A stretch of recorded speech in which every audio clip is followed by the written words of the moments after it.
All right, guys, what is going on? It is Luke with the Tailgate again, back here for another episode of our Cold Ones. Just some thoughts that I've been having as I've perused Twitter, as I've listened to other podcasts out there, as I've had conversations.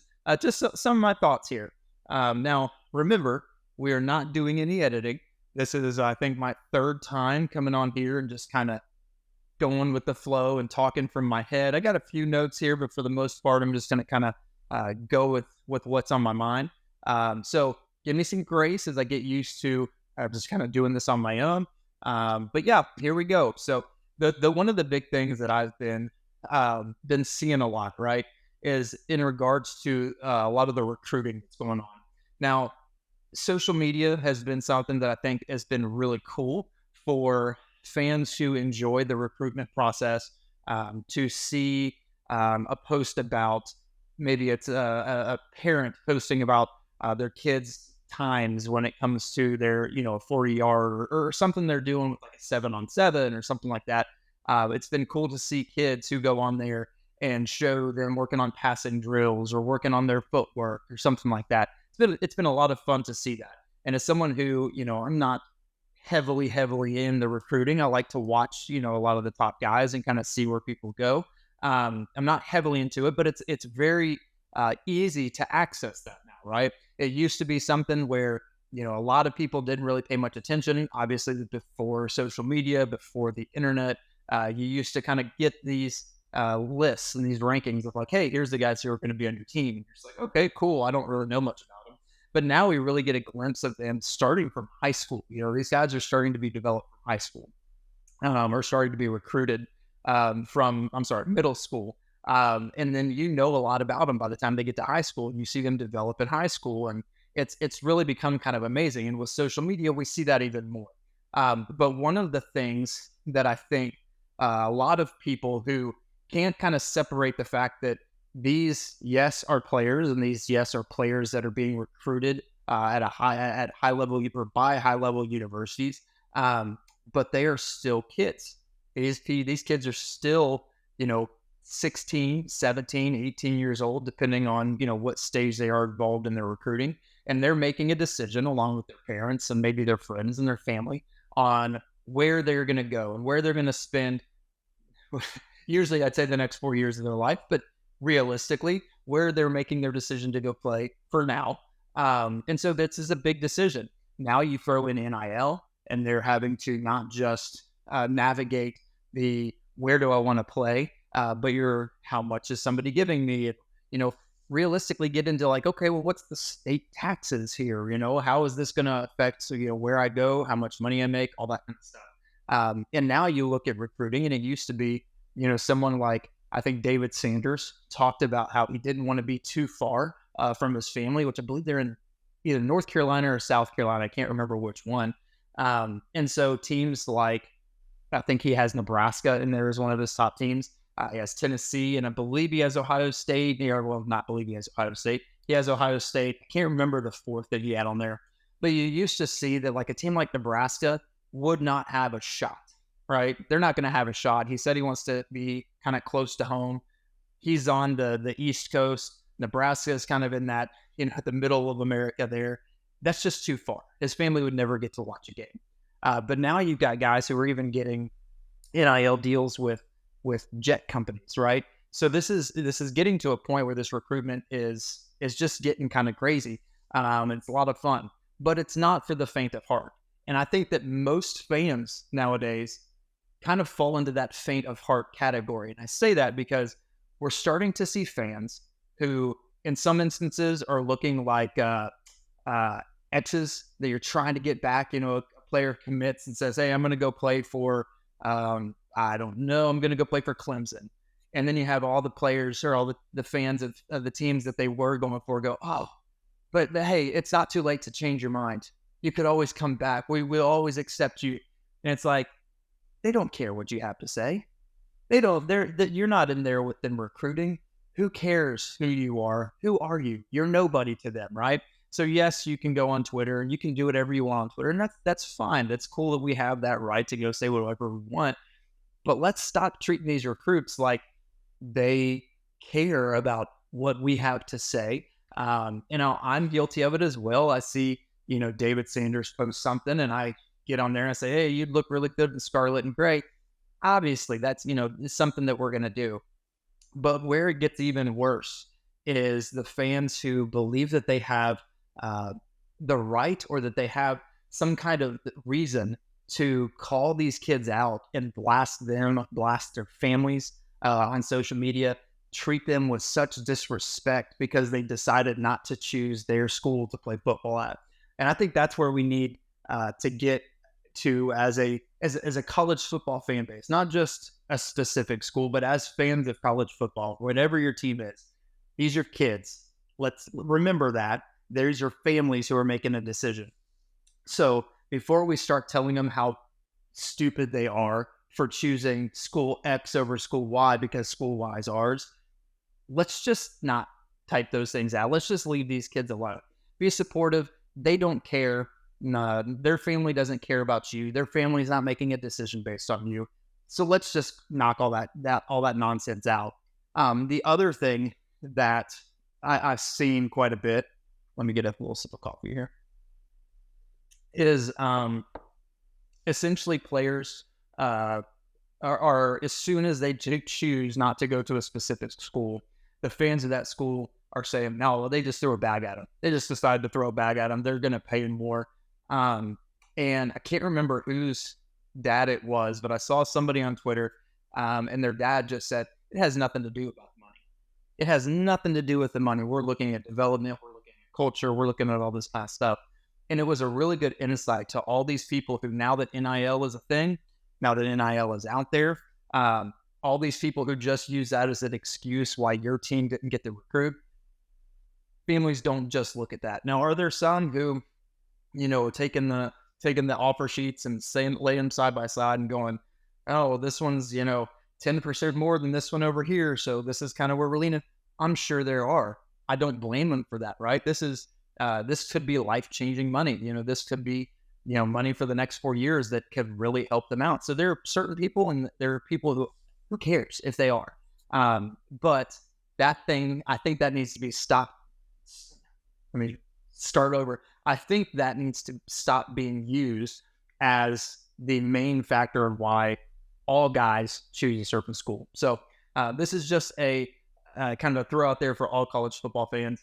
We just need to do better, right? We just need to do better. Yes, this is, it's cool to see your team number 1 or top 10 or, whatever in recruiting.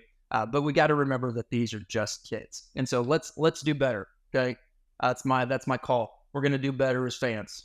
Cheers. So the next thing, one of the friends of the show, one of my good buddies, Juck, who has his college football podcast called Juck on Bucks, covers the Ohio State Buckeyes.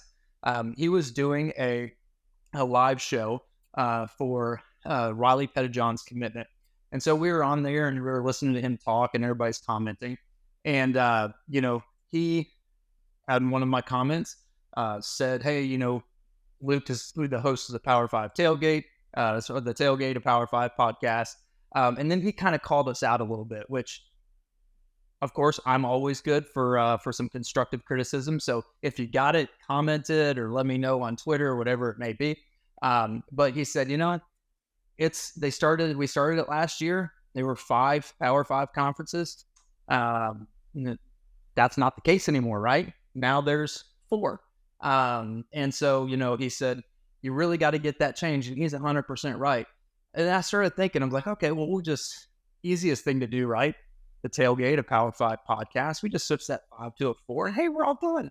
And then I really kind of start thinking about it. It's like, there's a lot going on with the ACC right now. They're talking about a lot of teams leaving the ACC.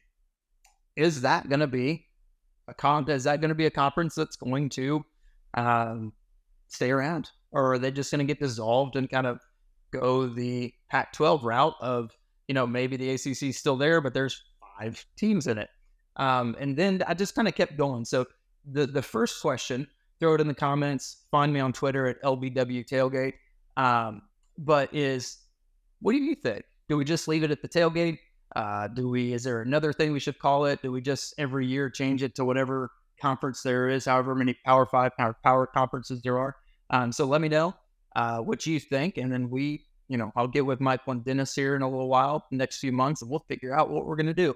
But to go a little deeper, to go a little further, and this is where my thoughts kind of took me. And listen, I'm not about, maintaining a thought or opinion no matter what. So maybe I'll change on this. But ACC, who knows what they're going to look like in the next couple of years with, maybe Miami, maybe Clemson, FSU, all these teams potentially leaving. But then I started thinking, I'm like, oh, the other power school right now, or the other power conference right now, is the Big 12. And the Big 12 has 16 teams. And I kind of started thinking, are they really a power conference anymore? And yes, I know, I was looking, kind of breaking it down, and we look at the preseason top 25. Obviously, you've got Notre Dame in there, so they're independent. They're kind of pushed over there on their own. You got, 8 SEC schools. You've got 5 ACC schools. You've got 6 Big 10 schools, and you do have 5 Big 12 schools in there. And I'm going to get a lot of kickback on this, I'm sure. But I just don't know that the Big 12 is a power conference anymore. I reserve the right to change my mind. I'm all about that. If somebody wants to kind of throw their opinions in there and help direct me and why I should, that's fine. But here's kind of my reasoning. And when I look at it, now we're on record as saying that I think the Big 12 is probably top to bottom the most competitive conference out there. You do have a few schools that, aren't there. Let's just be real. They're not there. They're not going to be competitive. But I think that's only, can't remember what my numbers say. I think there were like 4 schools that I was like, yeah, they're just not there. So out of 16 teams, there's only 4 schools. So you got 12 teams that really have a good shot at being a good team in the Big 12. But I think that most of their power left when Texas and Oklahoma left. I think as I go through the 5 teams that are ranked in the preseason top 25, you've got Utah, who's ranked the highest at number 9. Great defensive team, maybe with the their quarterback and their tight end coming back, who are both those 26th year senior guys. Maybe they'll be a little bit more dominant on the offensive side, or a little more manageable on the offensive side to kind of complement that defense a little bit better. Then you drop all the way down to 17, where Kansas State is there. Now, Kansas State is not a pushover. Avery Johnson is a young quarterback, but he's got some very good potential there. You've got Oklahoma State at 19. You've got Arizona at 20. And Arizona, we'll see what the new coaching can do there with the offense. Obviously, Noah Fafita and McMillan, I think, if I'm remembering correctly, are another year deep into it. So we'll see if that connection can kind of fuel that offense continually and get them through this year. And then you've got Kansas with Leipold and their quarterback, who hopefully doesn't get hurt. Jalen, I want to say Daniels. It's blanking on me here. So you've got some decent teams. But where I started questioning was when I started putting them up against the same kind of caliber teams in the other conferences. I don't think that there's one of those teams that if you put them up against the top 10 from the other conferences, that they're going to do, they might do well, but they're not, I don't think that they win. I think 99 out of 100 times the other top, 10, 15 teams in the other conferences win. Now, here's the thing. You can yell at me, you can be mad at me, and that's fine. For the other podcasters that we've had on from TCU and Kansas State and Utah and all the Big 12 podcasters we've had, I'm sorry. Please comment and help me change my mind here if you think that should be changed. But I just look at that and I don't really see a team in the Big 12 that is going to make much noise outside of the Big 12. Now, I hope that the Big 12 does some things. I hope teams like Utah, I love Utah, I love Kansas State, I love Arizona, I love what they're doing at Kansas. I think they're all great teams, and I'm really intrigued by them. I think Utah's coach, Whittingham, is one of my favorite coaches. I think he's one of the best coaches in the country. I just don't see it at Utah. So comment, change my mind, give me some logical things. Don't just tell me that I'm an idiot, because I kind of know that already, and I'm fine with that. I've come to terms with that. So don't just throw insults out at me. Give me some reasonings why I should change my mind here. The last thing that I wanted to kind of throw out here, and I just wanted to let everybody know. So I do a group workout on Saturdays, usually Saturday mornings, really early. I don't know why I get up at 5 o'clock in the morning to do a 6 o'clock workout. But it's a lot of fun. I enjoy it. It's with a group called F3. And if that's something that you want, if that's something that you've been looking for, like a group of guys to kind of go hang out with and work out with, look at f3nation.com. It's all over the country, so you can find, a workout close to you. But this coming week on Saturday, we're doing a benchmarks. So we're kind of looking, and we're going to run a mile, see how fast we can do that. We're going to set benchmarks for like wall sit. I think I might have slurred that into a female dog there. But benchmarks. So we'll do wall sit. I think how many push-ups, pull-ups, sit-ups you can do in a minute type deal. And one of the things that we talked about doing was a 40-yard dash. And I was like, that's really cool. I would like to see kind of how I measure up when it comes to a 40-year-old. I am a 40-year-old, but for a 40-yard dash, how do I measure up? So I started thinking about it on Twitter. I put out a poll to see kind of what you guys think about me. So make sure you head over to Twitter, go to my page, LBW Tailgate, and comment in that poll. Let me know what you think I'm going to do. Now, I put 4.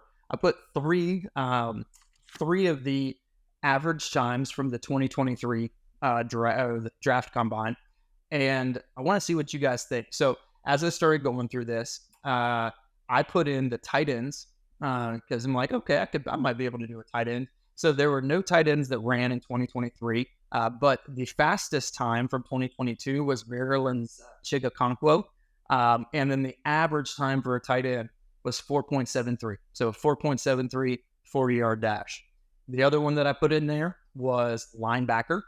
So in that 2023, the fastest was Auburn's Owen Papoe. I'm going to say that, maybe wrong, but he ran a 4.39, but the average was a 4.54. So that was one of the others I put in. The last one that I put in was the slowest. So center, the fastest time was Ohio State's Luke Whippler at 5.14. But the average for centers was 5.26. Now, maybe that's the one that I'm going with just because Luke Whippler was the fastest. Maybe I could match his speed. I don't know. But then the last option that I had in there was that I'm just going to be slow. And let me see what this got. I think it was a 5. Let me look back here. Sorry, I should have had this pulled up. But essentially, I found the slowest time from the combine, which was the 2023 combine. And I'm almost there. So sorry. There it is. So it was the slowest recorded time, which was 5.64. And so that is the slowest time. So greater than 5.64. Now, I just looked it up, and so far I've only got 3 votes, which is not great, but we'll see. I've got, see here, 1 vote for linebacker, 4.54, so I'm going to be closer to that. I've got 1 vote for quarterback, 4.59, and then I've got 1 for I'm going to be slower than the slowest reported time on the 2023 draft combine at that 5.64. So now, after seeing that, it just motivated me a little bit more. Now, I'm not training for this thing. I'm not like going out here and running sprints. I'm doing my normal thing. And if you want a little bit of a heads up on me, let's see here. I did play lacrosse in high school, lacrosse and basketball, played some backyard football, but never was on any teams. I have had 5 knee surgeries, 2 of which were ACL reconstructions. But I do still run. I do still work out, usually 6 days a week, 3 running, 3 weights. So if that changes your opinion at all. But do me a favor, go on at LBW Tailgate on Twitter. Vote for what you think. Saturday's going to come around. I don't know if I'll get to it on Saturday. I might just be too hurt after pushing myself too hard. But I will get that up. Hopefully, I'm going to get some video of it. I'm going to get my time up there. and hopefully I'll show you what this 40-year-old made of. So, guys, I really appreciate it. Thank you for letting me come out here. Hopefully I'm just going to continue to get better and better at doing this. I do really enjoy it. Make sure you comment. Let me know what you think. Big 12 fans, let me know. Let me know why I'm wrong. Remember, don't call me names. That's going to hurt my feelings.